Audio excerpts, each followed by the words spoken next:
In the previous video, we finalized the creation of our connection by using the visual mode. In this video, we will see how we can add a mapping to our sync rules configuration in the visual connection type. If you want to add a new field to the mapping, you can edit the connection by clicking on the Edit Connection button, and that will take you to the configuration screen of the connection itself.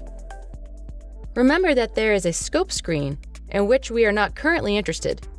Here we want to add a mapping or a new sync rule. So let's go to the Rules tab and use this button to add a mapping. The reason why you would add a mapping is because the mappings that are currently present do not include the field you want. So let's pick an example to work through. If you look at the JIRA ticket, there are many fields that are already synced.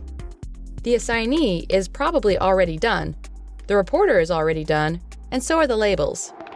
But then, I've got some user-defined fields that are not automatically synchronized over.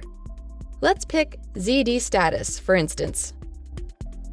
So, if I want to synchronize ZD status and send it over to the Azure DevOps side, and populate that in some field on that end, then I will need to add a mapping. Now, to close the loop, let's quickly look at a work item on the Azure DevOps side.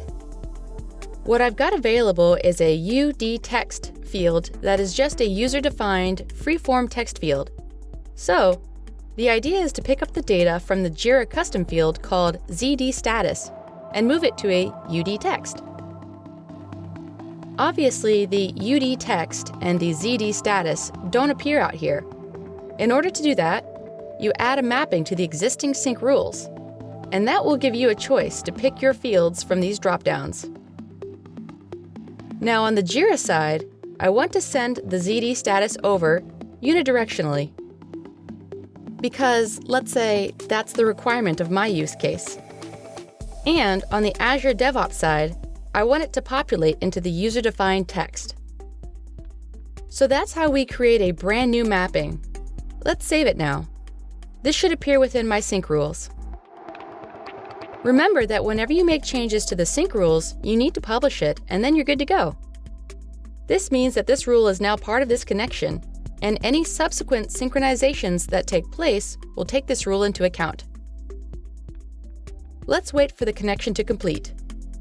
Once you receive the success message, the connection is up and running, indicating that the sync rules have been published, and you're good to synchronize now.